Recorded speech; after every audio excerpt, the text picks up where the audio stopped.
প্রিয় আঁকিয়ে বন্ধুরা, তোমরা কেমন আছো? আজকে আমি তোমাদের একটা দরকারি রেমেডি নিয়ে এসেছি। পুরানো অয়েল পেন্টিং যেগুলো ফাঙ্গাস পড়ে গেছে সেগুলো কিভাবে রিস্টোরেশন করতে হয় আমি তোমাদের আজকে তাই শিখিয়ে দেব।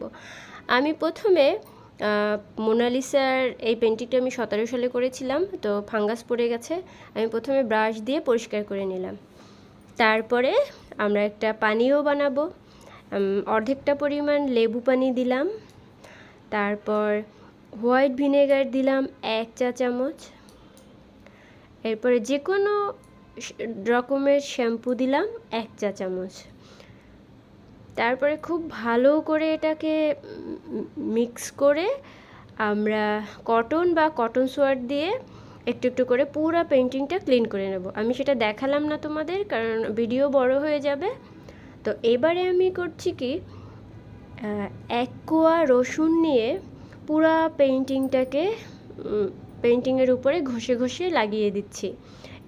এটায় তোমরা জানো যে রসুনের মধ্যে অ্যান্টিব্যাকটেরিয়াল কিছু উপাদান থাকে যেগুলো ফাঙ্গাস থেকে ছবিকে রক্ষা করবে। তো আমি পুরো জায়গাটা ঘষে ঘষে রসুন দিয়ে দিলাম, এবং এটার কারণে যা হবে জানো, একটা ম্যাজিক্যাল ব্যাপার, এটা একদম ঝকঝকে হয়ে যাবে, নতুনের মতন হয়ে যাবে ছবিটা। তাই তোমাদেরও এরকম কোনো ছবি থাকলে এভাবে পরিষ্কার করে নতুনের মতো ঝকঝকে একটা পেন্টিং পেতে পারো।